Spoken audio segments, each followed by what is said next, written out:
Hey, hey, los saluda de nuevo Angélica Cuapio. Hoy me encuentro otra vez con el doctor Félix Reinknecht.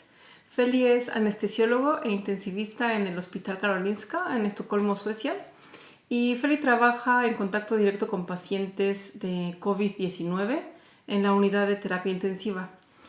La finalidad de estos videos es compartir las experiencias médicas y sobre la evolución del COVID-19 aquí en Suecia, porque pensamos que compartir estas experiencias puede ser de utilidad para algunos otros países en Latinoamérica, en particular en México, y claro que ajustándose un poco a las realidades de esos países. ¿Cómo estás, Feli? La semana pasada estaba resfriado. Sí, pero estoy mejor. ¿Sí? Sí, Qué me estuvo gusto. componiendo. Muy bien. Bueno, me gustaría empezar con unos números, unas estadísticas. El día de hoy es martes 31 de marzo, termina el trimestre, primer trimestre del año. Hoy cerramos el día con un número de casos reportados de 4.504 y 197 muertes. Hace una semana teníamos 1.929 casos y 23 muertes. Al día de hoy, en México, 31 de marzo, tenemos 1.094 casos y 28 muertes. Bueno, para comenzar a platicar aquí con Feli, me gustaría que nos contaras un poquito sobre tu esquema de trabajo. ¿Cómo ha sido la última semana? ¿Has estado trabajando como regularmente o cómo ha sido esta semana? No, ya no estoy trabajando como antes.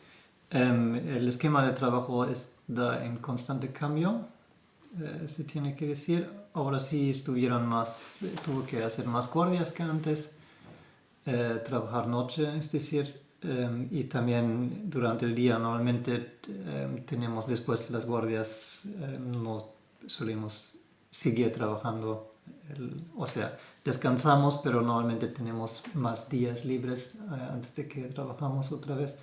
Y ahora sí es más continuo. Entonces tienes una guardia, duermes el siguiente día y el otro día ya estás trabajando otra vez. Pero no es lo mismo ahora para todo el mundo en el hospital. Está en constante cambio y lo que viene ahora la siguiente semana es que quieren cambiar completamente el esquema. Así que todos los médicos, al menos de anestesia y de terapia intensiva que conozco, vamos a trabajar 12 horas y media también durante el día y durante la noche. Entonces van a ser esos dos tipos de guardia. No sé cuántos van a ser y cuántos continuos, pero eso es el plan, eso es lo que sigue. Esta semana, ¿cuántas guardias tuviste? Tuve guardia el fin de semana de sábado a domingo y ahora otra vez de lunes a martes, obviamente, no tan largo. Ahí vas regresando, ¿no? De guardia. Sí, mañana trabajo durante el día, normal. Bueno, ahora vamos a hablar sobre los pacientes, cómo ha sido la evolución de los pacientes en cuanto al número y las características de los pacientes que has tenido en esta última semana. Sí, en cuanto a los números, recuerdo que hace una semana cuando hablamos tuvimos 14 pacientes más o menos con COVID-19 y algunos pacientes más sin COVID en terapia, algunos 4, quizás 3, 4 creo. Y ahora los números de pacientes sin COVID se reducieron aún más, creo que nos quedan 2 o 3 pacientes. Pero en cambio ahora tenemos 29 pacientes con COVID-19. Entonces se aumentó mucho el número de pacientes. También se aumentó nuestra capacidad. La semana anterior ni hubiera sido posible tener 29 pacientes. Y poco a poco se está incrementando más la capacidad de pacientes que podemos manejar. No va tan rápido eso como habíamos planeado. Pero va así que cada día alcanzamos a recibir los pacientes que sí nos requieren. Entonces están aumentando el número de personal y o de camas. ¿Qué es lo que está pasando? Sí, los dos. Normalmente tenemos nada más una unidad que en el estado normal maneja más o menos 10 pacientes. Físicamente hay espacio para 16 pacientes y ahora estamos usando ese espacio también. hay más personal de enfermería, no mucho más, pero sí hay más. Ahora tenemos personal de anestesia que está trabajando en terapia. Tuvieron una formación de 3 días o algo así y ahora trabajan en equipos mezclados, así que siempre tratan de tener a alguien que sí sabe cómo van las cosas ahí en terapia y luego esa persona está trabajando con quizás 2 personas que no saben o que no tienen la misma formación, es decir. Y en Karolinska estamos afortunadamente en una situación en que apenas se construyó un edificio nuevo y vamos a mover todos los quirófanos a ese edificio nuevo, entonces tenemos como la doble capacidad física de lo normal. Entonces creo que el plan es usar los quirófanos nuevos también para poner pacientes ahí, pero todavía no está listo, eso está en planeación. Y eso quiere decir que también cuenta con el número adecuado de ventiladores. Pues los quirófanos en todos modos tienen sus ventiladores, entonces vamos a usar esos. Es un poco otro tipo de ventilador, pero funciona perfectamente bien. En algunos casos quizás está mejor. Muy bien, entonces vamos a hablar ahora sobre los pacientes que has tenido esta semana. Sí, sí, las características de las pacientes no se cambiaron mucho. Quiero decir, la edad media, no hice el cálculo, pero ha de ser alrededor de los 60 años, o quizás un poco más. La gran mayoría son hombres en nuestro hospital, al menos de los pacientes que requieren cuidados en terapia intensiva.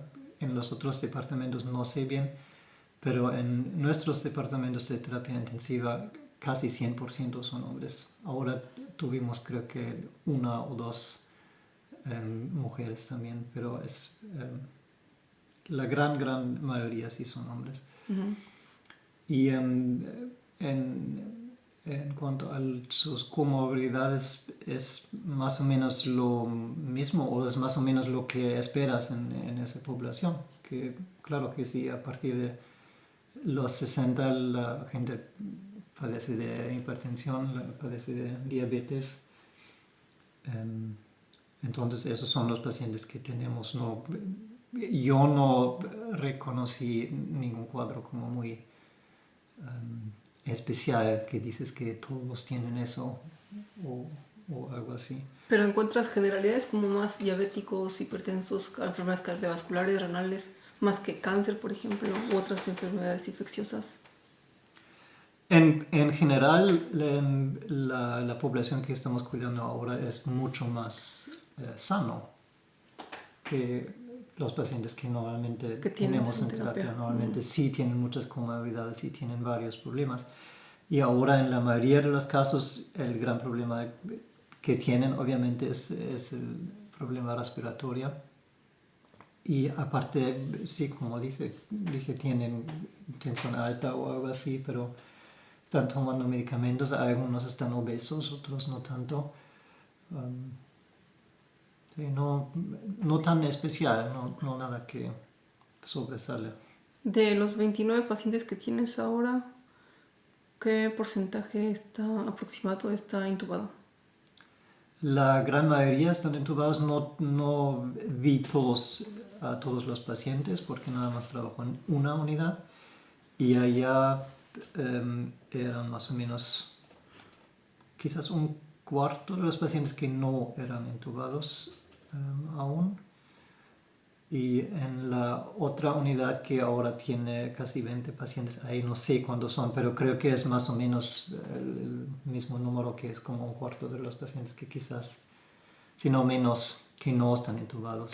Y creo que esa cantidad se va a disminuir aún más porque creo que vamos a usar las camas nada más ya para pacientes que realmente también usan el ventilador que está ahí y ya no. Gente que de alguna forma alcanza con puro oxígeno, con máscara, va a quedarse en otros departamentos. Sobre esto, ¿puedes recapitular un poquito sobre el tratamiento que le están dando a estos pacientes de COVID-19 en terapia intensiva y si hay nuevos tratamientos o un reajuste en el tratamiento? El tratamiento sigue siendo más o menos lo mismo de lo que estuvimos haciendo en las últimas semanas. Entonces el cuadro que padece la gran mayoría de los pacientes, si no todos los pacientes, es el síndrome de dificultad respiratoria aguda, si así se llama en español, el RDS en inglés. Entonces el tratamiento pues consiste en intubarlos y en algunos casos también tenerlos boca abajo para mejorar su ventilación. En cuanto a medicamentos, seguimos usando el fosfato de cloroquina. En algunos casos antibióticos, eso depende un poco de la gravedad, digamos, del cuadro del paciente. Y aparte es el tratamiento común que se conoce de terapia, un poco con lo especial que empezamos a ver que varios de nuestros medicamentos que comúnmente usamos, o sea, el más típico propofol o midazolam y esas cosas que o catapresan que estamos usando, catapresan clonidina, que estamos usando para mantener a los pacientes dormidos. Ahí empieza a haber una falta de esos medicamentos, entonces todavía hay formas y hay muchas alternativas, entonces no es un gran problema, pero es notable que esos son problemas que no tenemos normalmente. ¿Por qué hay falta? ¿Porque está utilizando muchísimo? Porque estamos usando muchísimo, sí. ¿O porque hay muchísimos pacientes más? Sí, son muchos pacientes y todos lo necesitan. Creo que eso es eso. Y no somos los únicos, obviamente, que están usando esos medicamentos. Todo el mundo está usando esos medicamentos y quizás la industria no estuvo preparada para tener que producir tantísimo más de repente. ¿Y qué están utilizando en vez de, o qué están haciendo?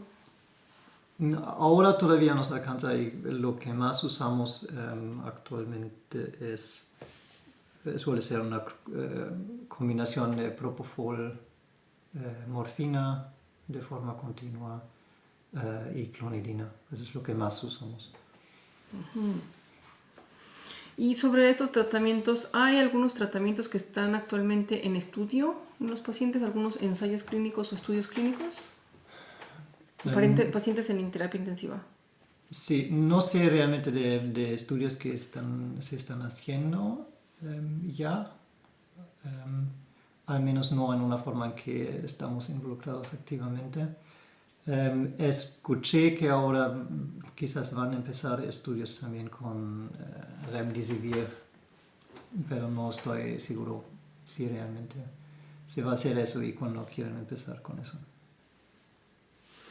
¿Por qué se pueden complicar los pacientes?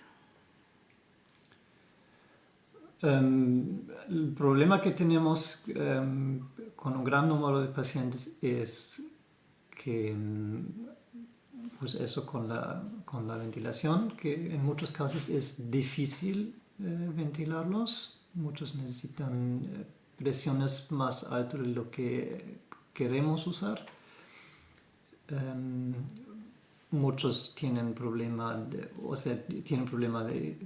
hipóxicas, tienen problemas también de retención de CO2 de vez en cuando.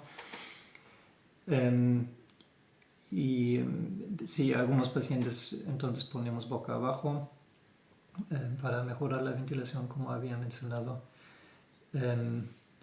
Aparte de eso, muchos de nuestros pacientes requieren mucha sedación para poder ser ventilado según las recomendaciones, y algunos pacientes también necesitan relajantes musculares para que se puede cumplir con los requisitos de la ventilación, porque tienen la tendencia de respirar ellos mismos mucho más de lo que lo conocemos normalmente en cuadros parecidos, pero la población es un poco especial y creo que sobre todo porque son tan sanos, entre comillas, y como aguantan también más medicamentos que el paciente común que tenemos.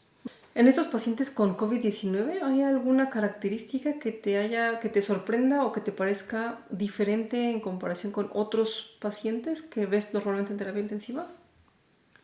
Sí, hay algunas cosas que están un poco diferentes y algunos ya mencioné, que es como gente relativamente sana, que viene con ese cuadro de hipoxia sobre todo. Y lo que es un poco especial y que no conocemos bien o que no conocimos bien antes es eso que la gente que viene a urgencias y a veces ni vienen con ambulancias, pero vienen como con sus propios coches o caminando. Y cuando los conectas a los monitores sí tienen una hipoxia que uno piensa cómo es posible eso. Eso equivale a subirse al Mount Everest sin equipo, Tanto así. más o menos. O sea, sí realmente sorprende y mucha gente después obviamente reciben oxígeno y todo, pero muchos pacientes se mantienen en niveles con saturaciones bastante bajas, tipo 90 o aún menos, pero no se sienten tan mal. O sea, 90 con oxígeno. Sin oxígeno vienen con 80. Tuvimos pacientes con saturaciones de 60 que estaban bien conscientes, que es algo que realmente no habíamos visto antes. Y sí reciben oxígeno y se sube un poco la saturación, pero no son pacientes que realmente dicen que no puedo respirar. O no, sí, se ven diferentes de lo que estamos viendo normalmente y realmente se tiene que conectar la oximetría para ver cómo les va. Sí, muy interesante. Pasamos ahora al equipo de protección. Llevas una semana ahora, algunas guardias, vistiéndote, desvistiéndote. ¿Han habido cambios? ¿Has notado que cada vez es más fácil, cada vez es más difícil, cada vez es más tedioso usar el equipo de protección? No, yo pienso que uno se acostumbra bastante rápido y luego uno no tiene que poner tantísima atención en cuando te lo pones. Entonces, o sea, nada más tienes que ver que te pones todo lo que se necesita, pero no importa mucho en cuál orden te lo pones, mientras que cuando te lo quitas sí es otra cosa porque no quieres contaminarte. En cuanto al equipo que estamos usando en terapia, eso es más o menos lo mismo desde antes. Lo que se ha cambiado es que en el resto del hospital ahí sí se bajó un poco las recomendaciones, entonces la gente básicamente usa cubrebocas y usa un delantal, pero ya no es obligatorio que tienes tapado los brazos, por ejemplo, entonces se supone que la gente se desinfecta después. En terapia aún tenemos batas con mangas largas y tenemos máscaras, esos de N95, sería el estadounidense. Y aparte en terapia usamos el visor, creo que eso sí hacen también en todo el hospital. Entonces usamos el visor, tenemos un gorro quirúrgico, sí, y guantes obviamente, y también en nuestra terapia intensiva usamos botas que se desinfectan después. ¿Puedes describirnos brevemente cómo se desvisten para evitar alguna contaminación? Sí, lo primero que haces es, o sea, tienes guantes puestos, pero sin embargo vale desinfectarse las manos adentro de esos guantes, o sea, te desinfectas los guantes. Después se quita la bata que traes, normalmente se puede jalar entonces se afloja y te lo puedes quitar, así que nada más estás en contacto con la parte interior y así te lo quitas y hasta puedes quitarte los guantes como desde adentro. Y tiras eso, te desinfectas las manos. Después, en nuestro caso, sigue que otra vez te pones guantes para quitarte el visor y desinfectar esa cosa, porque eso sí lo reusamos. Entonces, eso se desinfecta y para eso te pones guantes, para poder desinfectarlo. Con alcohol. Sí, después se cuelgan eso para que se sequen. Otra vez se desinfectan las manos y después es quitarse. Después uno sale de la área de aislamiento y afuera o en medio, si tienes doble puerta, te quitas cubrebocas y gorro también de una forma en que evitas estar en contacto con las superficies que están afuera. Entonces yo suelo hacer lo que tengo el gorro quirúrgico y la máscara encima, entonces puedo quitarme el gorro y como la máscara todo en uno, sin que tener que tocar la máscara. Y después se desinfectan las manos otra vez. Y las botas al final, bueno, tenemos un bote con el desinfectante en que como ponemos los pies mientras aunque los tenemos puestos. Sí, y al final de todo desinfectar las manos, eso es como 3-4 veces durante el proceso. Wow. ¿Has escuchado sobre personal médico que se haya infectado o enfermado o que esté hospitalizado? Sí, he escuchado. Obviamente no voy a contar de lo que yo personalmente vi, pero se publicó aquí, creo que en el periódico también, que ahora están al menos 3 médicos en Suecia están hospitalizados.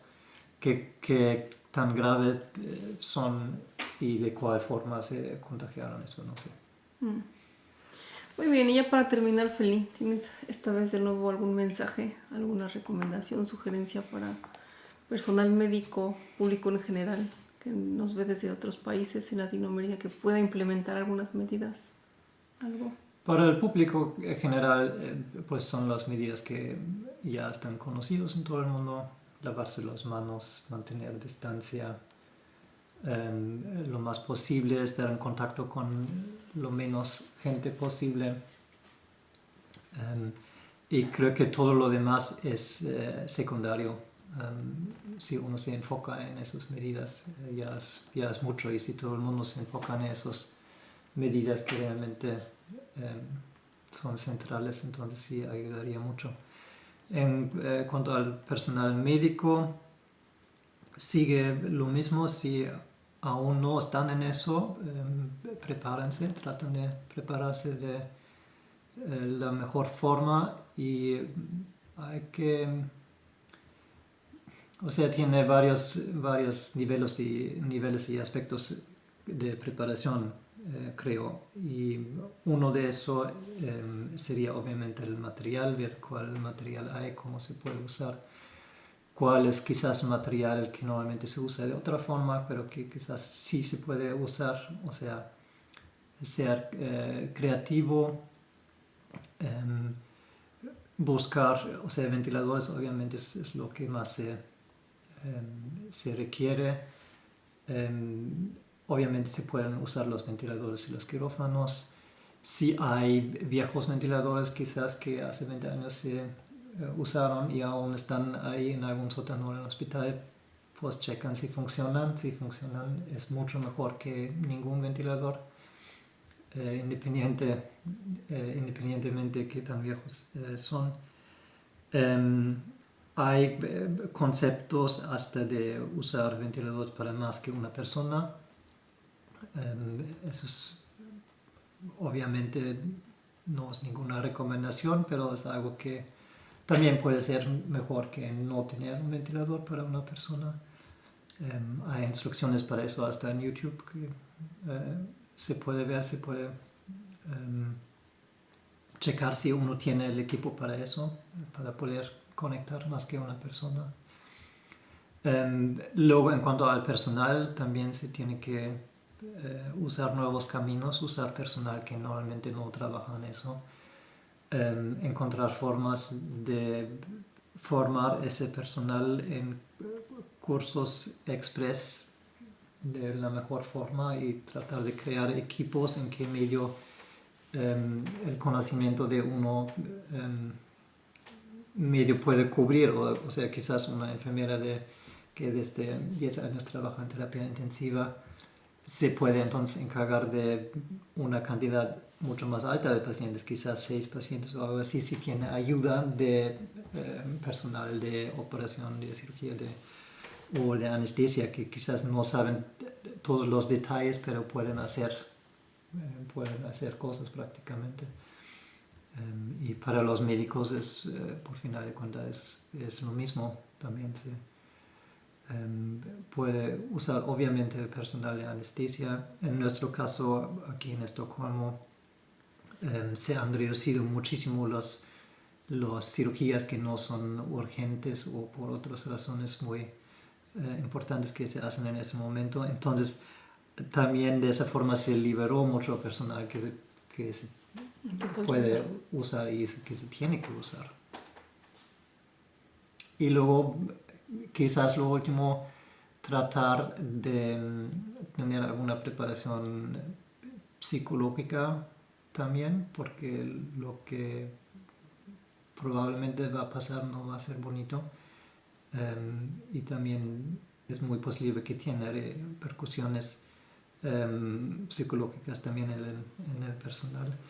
Y un pedazo en eso también puede ser de establecer protocolos también para cuáles pacientes se van a aceptar en terapia y cuáles no. Eso ya dije, creo que la última semana, para tener un respaldo para que no sea la decisión de nada más un médico que te voy a escoger a ti o a ti para la ventilación, para tener un documento que lo respalda y procurar que no sea la decisión de un médico, pero que también que hay criterios y que siempre es un conjunto que son al menos 2 o 3 médicos que toman la decisión juntos, también para no ser responsable uno, para que uno se siente con toda la carga. Sí, que no uno se siente con toda la carga de eso. Muy bien, muchas gracias, Feli. Esperamos que sean de alguna utilidad estas experiencias que está teniendo aquí Feli y que puedan ajustarse allá y que pues vaya muy bien en nuestros países, en aquellos países, que no se compliquen las cosas y pues quédense adentro, nada más. Saludos.